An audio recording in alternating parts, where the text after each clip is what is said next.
Everyone, welcome to my channel. आज इस lecture में हम क्लास 9th के चैप्टर 2 पॉलिनोमियल्स की एक्सरसाइज नंबर 2.1 सॉल्व करेंगे। इस एक्सरसाइज में टोटल 5 क्वेश्चंस दिए गए हैं। इन पांचों क्वेश्चंस में आपको पॉलिनोमियल्स के कुछ बेसिक कॉन्सेप्ट्स पूछे गए हैं। अगर आपको वो कॉन्सेप्ट्स क्लियर होंगे तो आपको ये पूरी की पूरी एक्सरसाइज बहुत ही सिंपल लगेगी। और एग्जाम्स में मैक्सिमम इस एक्सरसाइज के एमसीक्यू टाइप क्वेश्चंस आते हैं या फिर 1 मार्क्स वाले ही क्वेश्चंस आते हैं, ठीक है। और ये एक्सरसाइज जो है इसके लिए आपको करना क्या है, बस अपने बेसिक कॉन्सेप्ट्स क्लियर करने हैं। मैंने बेसिक कॉन्सेप्ट्स के लिए एक इंट्रोडक्शन वाली वीडियो बनाई है और उसका लिंक भी नीचे डिस्क्रिप्शन में दिया है, आप जाके उस वीडियो को चेक कर सकते हैं, ठीक है। तो हम स्टार्ट कर देते हैं इस एक्सरसाइज नंबर 2.1 का फर्स्ट क्वेश्चन। फर्स्ट क्वेश्चन क्या कहता है, which of the following expressions are polynomials in one variable and which are not, state reasons for your answers. आपको इस क्वेश्चन में कहा गया है कि यहाँ कुछ एक्सप्रेशंस दिए गए हैं, मैथमेटिकल एक्सप्रेशंस। इनमें से कौन कौन सा ऐसा एक्सप्रेशन है जो कि पॉलिनोमियल्स इन वन वेरिएबल है और कौन सा नहीं है, और आपने रीजन भी बताना है कि क्यों है या क्यों नहीं है, ठीक है। तो इस क्वेश्चन को सॉल्व करने से पहले ना आपको 2 चीजें क्लियर होनी चाहिए। पहली बात ये कि पॉलिनोमियल्स क्या होते हैं, और दूसरी बात ये कि पॉलिनोमियल्स इन वन वेरिएबल का क्या मतलब होता है, ठीक है। तो पहले यही समझते हैं। इस बात को समझने के लिए यहां देखिए, कोई भी ऐसा मैथमेटिकल एक्सप्रेशन जिसमें जो हमने वेरिएबल यूज किए हों उन वेरिएबल्स की पावर एक होल नंबर हो, उन्हें कहते हैं हम पॉलिनोमियल्स। जैसे मैं यहाँ पे एक एग्जाम्पल लिख रही हूँ, ठीक है। ये देखो, ये मैंने क्या लिखा, एक अलजेब्रिक एक्सप्रेशन। यहाँ पे वेरिएबल क्या है, x, ठीक है। और x की पावर इधर क्या है 3, इधर क्या है 2। तो जहां जहां मैंने x लिखा, x की जो पावर है एक होल नंबर है ना, ये भी एक होल नंबर, ये भी एक होल नंबर। तो ऐसे एक्सप्रेशन को हम कहेंगे ये एक पॉलिनोमियल है, ठीक है। बात समझ आई। अब एक और एग्जांपल लो, फिर आपको क्लियर हो जाएगी। अगर मैं इसकी जगह कुछ ऐसा लिख दूं, जैसे मैं लिखूं ये नंबर, ठीक है। देखो, क्या ये एक पॉलिनोमियल है? नहीं है। क्यों नहीं है? क्योंकि इसमें जो मैंने वेरिएबल लिया x, उसकी पावर इस तरफ -1 है, यानी कि ये तो एक होल नंबर नहीं है, ये तो एक इंटीजर है, ठीक है। तो ये वो भी नेगेटिव इंटीजर है।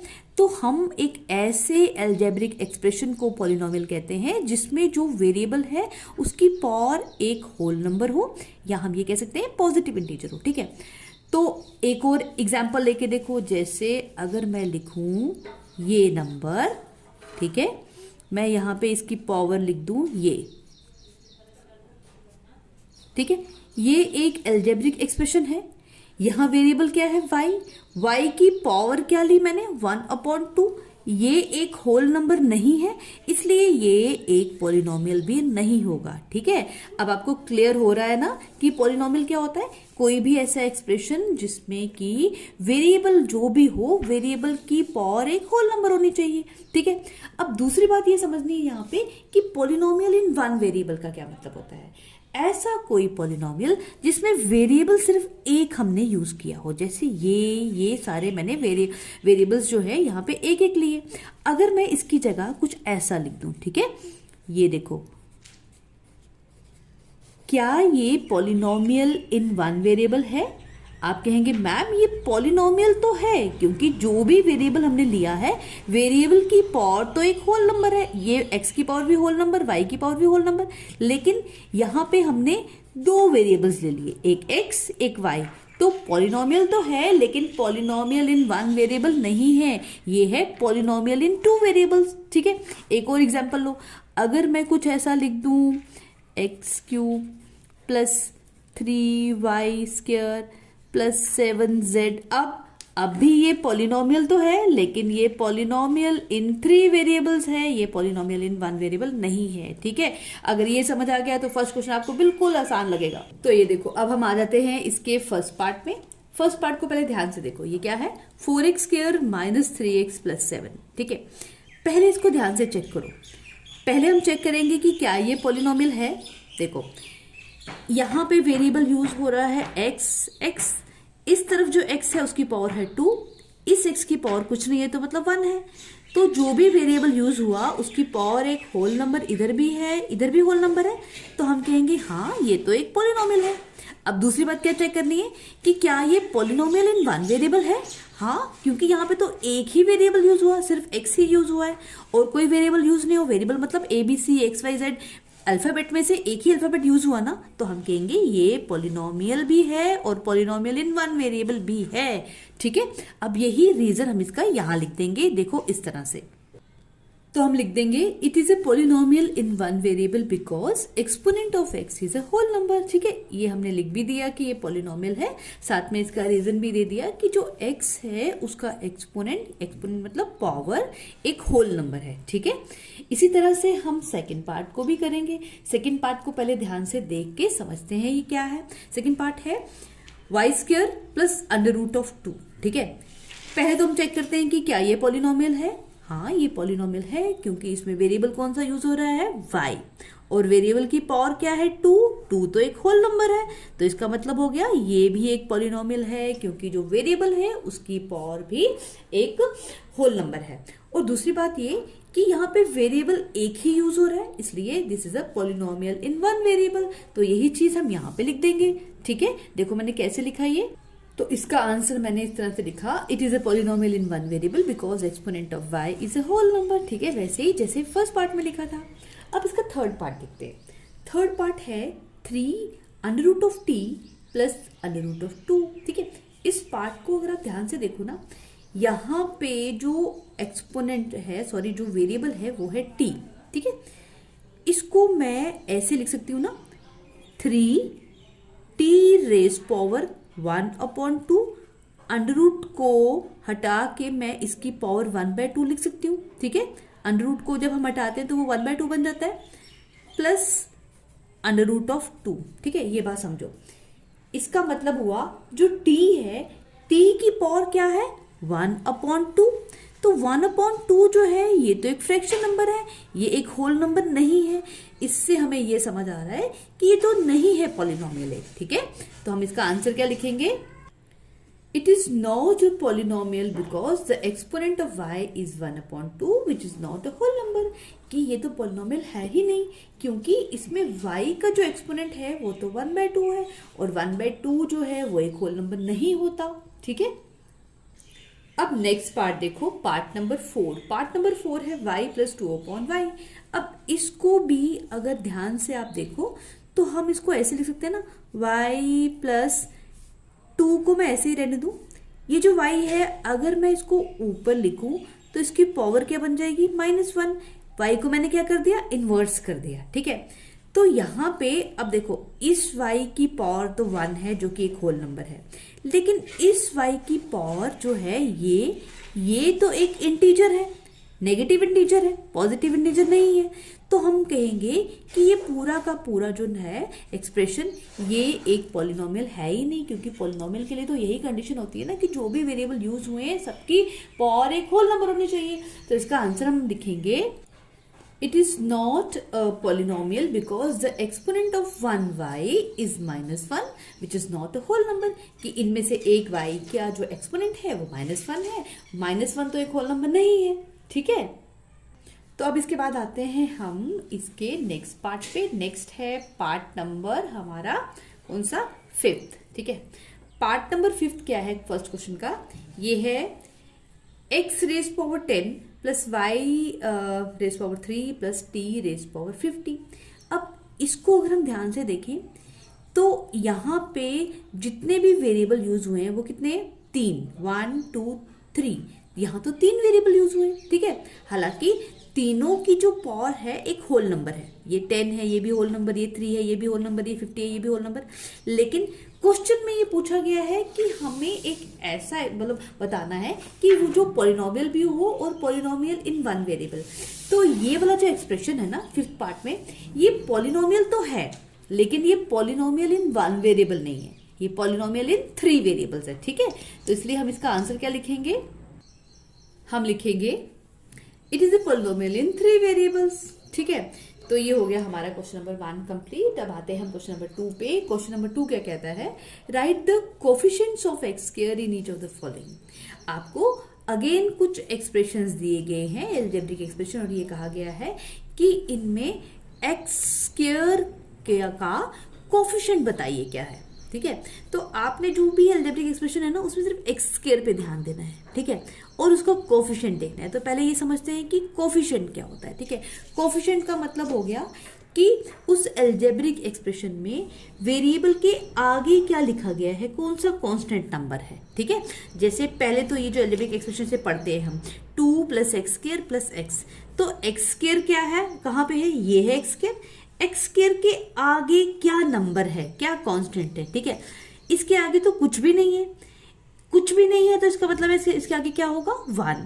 ठीक है, इसको यहां पे देखो, जिस नंबर के आगे कुछ नहीं है वो इसका मतलब है इसके आगे 1 है, क्योंकि ये इसका मतलब नंबर ये 1 से मल्टीप्लाई हो रहा है। ठीक है, 1 × x स्क्वायर तो x स्क्वायर ही होता है ना, तो इसलिए हम यहां पे लिखेंगे इसका कोफिशिएंट क्या है, the coefficient of x square is 1। ठीक है, नेक्स्ट देखो 2 - x स्क्वायर + x क्यूब, यहां पे x स्क्वायर का कोफिशिएंट क्या है, तो हम इस पूरे एक्सप्रेशन में x स्क्वायर को ढूंढते हैं। x स्क्वायर क्या है, ये। ठीक है, और x स्क्वायर किससे मल्टीप्लाई हो रहा है, कौन सा ऐसा कांस्टेंट नंबर है जिससे x स्क्वायर मल्टीप्लाई हो रहा है, वो क्या है, -1। ठीक है, क्योंकि यहाँ पे माइनस भी लिखा है तो इसका मतलब होगा यहाँ पे जो नंबर होगा 1 उसके साथ इसका साइन भी लगेगा। ठीक है, नेक्स्ट क्या है, π/2x² + x, इसमें हम लिखेंगे the coefficient of x square is, x square के आगे कौन सा नंबर है, ये वाला। ठीक है, इसको उठा के हम यहां लिख देंगे, बिल्कुल सिंपल सा है। तो π/2 बन गया x स्क्वायर का कोफिशिएंट। ठीक है, आप ये समझ लो कि x स्क्वायर के साथ कौन सा नंबर मल्टीप्लाई हो रहा है वही हो गया उसका कोफिशिएंट, लेकिन उसके साथ उसका साइन भी आपने लिखना है। ठीक है, अब नेक्स्ट क्या है, ये है √2 × x - 1, यहां पे हमें x स्क्वायर तो दिख ही नहीं रहा, तो आप कहोगे मैम यहाँ तो x स्क्वायर ही नहीं है तो इसका कोफिशिएंट क्या होगा। ठीक है, अब देखो इस 5th पार्ट को मैं इस फॉर्म में लिख सकती हूँ ना, ऐसे कुछ लिख सकती हूँ, x square 0 × x square + √2 - x - 1। ठीक है, इस 5th पार्ट को मैं ऐसे लिख सकती हूँ, इस √2x के आगे मैंने 0 × x स्क्वायर लिख दिया। ठीक है, तो इसका मतलब ये हुआ कि हमारा जो x स्क्वायर है वो यहाँ 0 से मल्टीप्लाई हो रहा है, तो तभी तो ये 0 बन गया और बच गया √2x - 1। ठीक है, तो इस वाले एक्सप्रेशन में हम लिखेंगे the coefficient of x square is 0, कि x स्क्वायर तो है ही नहीं, इसका मतलब वो 0 से मल्टीप्लाई हो रहा होगा तभी 0 बन गया। ठीक है, ऐसे इसको समझ लो। इसके बाद है क्वेश्चन नंबर 3। क्वेश्चन नंबर 3 कहता है give 1 example each of a binomial of degree 35 and a monomial of degree 100। ठीक है, आपको कहा गया है कि आपने एग्जाम्पल देनी है एक बायनोमियल की, ऐसा बायनोमियल जिसकी डिग्री होनी चाहिए 35। ठीक है, और एक और एग्जाम्पल देनी है ऐसा मोनोमियल जिसकी डिग्री होनी चाहिए 100। तो सबसे पहले ये समझते हैं कि बायनोमियल क्या होता है और मोनोमियल क्या होता है। ठीक है, बायनोमियल का मतलब हो गया कोई भी ऐसा एक्सप्रेशन जिसमें 2 टर्म्स हो। बाई का मतलब होता है 2। ठीक है, तो 2 टर्म्स वाला एक्सप्रेशन लिखना है, लेकिन उसमें डिग्री होनी चाहिए 35। तो हम ऐसे लिख सकते, जैसे मैं कुछ ऐसा लिख दूं 2x⁻³ 35 + 3। ठीक है, तो यहां देखो ये जो मैंने टर्म लिखी, इस टर्म में क्योंकि ये जो मैंने पूरा का पूरा एक्सप्रेशन लिखा, इसमें 2 टर्म्स हैं, एक टर्म है ये, एक टर्म है ये, तो बन गया ये बायनोमियल। और जो मैंने वेरिएबल लिखा उस वेरिएबल की हाईएस्ट पावर क्या लिखी मैंने, 35। ठीक है, तो हम कहेंगे ये बायनोमियल भी है और इसकी डिग्री क्या है, 35। ठीक है, अब नेक्स्ट जो है वो हमने लिखना है एक मोनोमियल की एग्जांपल देनी है जिसकी डिग्री हो 100। मोनोमियल का मतलब हो गया एक ऐसा एक्सप्रेशन लिखना है जिसमें कि हम एक टर्म लिखें। ठीक है, जैसे मैं लिख दूं x⁻100, तो ये बन गया एक मोनोमियल और इसकी डिग्री क्या है, 100। ठीक है। तो आप इस तरह से कुछ और भी लिख सकते हो। मैंने यहाँ पे वेरिएबल एक्स लिया, आप A B C X Y कुछ भी लिख सकते हो, ठीक है। तो अपने हिसाब से यहाँ पे 2 टर्म्स वाला आप लिखोगे एक्सप्रेशन, यहाँ पे सिंगल टर्म वाला, ठीक है। दोनों के दोनों पॉलिनोमियल लिखने हैं और एक की डिग्री लिखनी है 35, एक की 100, ठीक है। अब इसके बाद आते हैं हम इस एक्सरसाइज के क्वेश्चन नंबर 4 पे। क्वेश्चन नंबर 4 क्या कहता है? क्वेश्चन नंबर 4 कहता है right the degree of each of the following polynomials. आपको कुछ पॉलिनोमियल दिए गए हैं और ये कहा गया है कि इन पॉलिनोमियल्स की डिग्री बताइए। तो डिग्री का मतलब होता है कि उस पॉलिनोमियल में जो वेरिएबल यूज हुआ हो उस वेरिएबल की हाईएस्ट पावर क्या है उसे कहते हैं उसकी डिग्री, ठीक है। जैसे अगर मैं फर्स्ट वाला लूं, फर्स्ट है 5x³ plus 4x² plus 7x। तो यहाँ पे x यहाँ 3 बार लिखा गया है। इस x की पावर है 3, इस x की पावर है 2, इसकी है 1, ठीक है। तो इनमें से हाईएस्ट कौन सा हुआ? 3। तो हम इसका आंसर लिखेंगे the degree of the polynomial is 3। ये मैंने लिख दिया, ठीक है। अब नेक्स्ट आते हैं। नेक्स्ट क्या है? 4 माइनस 5²। यहाँ पे जो वेरिएबल है वो है y और y की पावर क्या है? 2। तो यही इसकी हाईएस्ट पावर होगी, तो इसी को कहेंगे the degree of the polynomial is 2, ठीक है। Next 5t minus √7। यहाँ पे वेरिएबल है t और वेरिएबल की पावर क्या है? कुछ नहीं है, तो इसका मतलब हो गया 1, तो डिग्री इज 1, ठीक है। तो हम लिखेंगे the degree of the polynomial is 1। Next है 3, the degree of the polynomial is, यहाँ क्या लिखे हम? देखो ये जो नंबर है ये तो एक कांस्टेंट टर्म है, यहाँ पर वेरिएबल तो कोई भी नहीं है। हम इसको ऐसे लिख सकते हैं कि यहाँ जो भी वेरिएबल होगा x y z a b c उसकी पावर क्या होगी? 0। तो हम लिखेंगे the degree of the polynomial is 0, ठीक है। ऐसे लिखेंगे इसको। अब करेंगे क्वेश्चन नंबर 5। क्वेश्चन नंबर 5 कहता है classify the following as linear, quadratic and cubic polynomial. हमने बताना है इनमें से कौन सा पॉलिनोमियल लीनियर है, कौन सा क्वाड्रेटिक, कौन सा क्यूबिक पॉलिनोमियल होता है। तो इंट्रोडक्शन वाली पार्ट में मैंने आपको समझाया था कि हम किसी पॉलिनोमियल को उसकी डिग्री के हिसाब से क्लासिफाई करते हैं, लीनियर, क्वाड्रेटिक या क्यूबिक पॉलिनोमियल।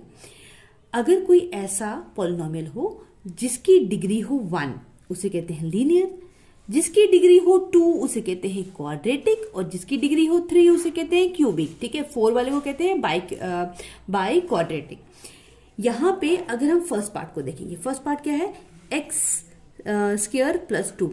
तो इस पूरे पॉलिनोमियल में वेरिएबल जो है, वेरिएबल की हाईएस्ट पावर क्या है? 2, यानी कि इसकी डिग्री है 2।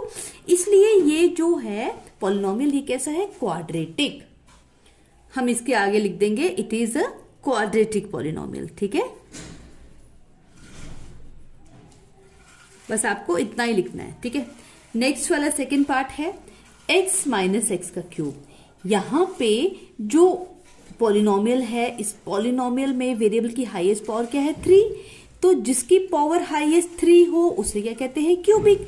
तो हम इसके आगे लिख देंगे ये तो एक क्यूबिक पॉलिनोमियल है, ठीक है। इजी है ना ये क्वेश्चन बिल्कुल। अब नेक्स्ट वाला देखो, इस पॉलिनोमियल में वेरिएबल है y, वेरिएबल की हाईएस्ट पावर क्या है? 2।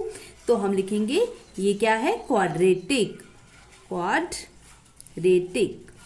नेक्स्ट में वेरिएबल है x और x की पावर है 1, तो ये बन जाता है लीनियर, ठीक है। आपको ये चीजें याद रखनी है, लीनियर कौन सा है, क्वाड्रेटिक कौन सा है, क्यूबिक कौन सा है, आप देखते ही समझ आएंगे फिर। Next 3t। अगेन यहाँ पे जो वेरिएबल है वो है t और t की पावर कुछ नहीं है, तो मतलब 1 हुआ। जिसकी पावर हाईएस्ट 1 हो वो होता है लीनियर, तो इसलिए हम कहेंगे ये है लीनियर पॉलिनोमियल। नेक्स्ट है r का स्क्वायर। इस पॉलिनोमियल में वेरिएबल है r और r की पावर क्या है? 2। तो जिस पॉलिनोमियल की हाईएस्ट पावर 2 हो मतलब उसकी डिग्री 2 है, यानी कि ये कैसा है? क्वाड्रेटिक पॉलिनोमियल, ठीक है, quadratic polynomial. Next last part है 7x³। यहाँ पे वेरिएबल की पावर कितनी है? 3। तो ये क्या होगा? क्यूबिक पॉलिनोमियल, ठीक है, क्यूबिक पॉलिनोमियल। तो इसी के साथ आज हमारी एक्सरसाइज नंबर 2.1 हो गई कंप्लीट। लेकिन जाने से पहले आपको बता दूं, अगर आप चैनल में नए हैं और आपने चैनल को सब्सक्राइब नहीं किया तो जल्दी से मेरे चैनल को सब्सक्राइब कीजिए, ताकि आगे वाली वीडियोस भी आपको टाइम पे मिलती रहें। और मिलते हैं अब एक नई वीडियो में नई एक्सरसाइज के साथ। तब तक के लिए bye bye and take care.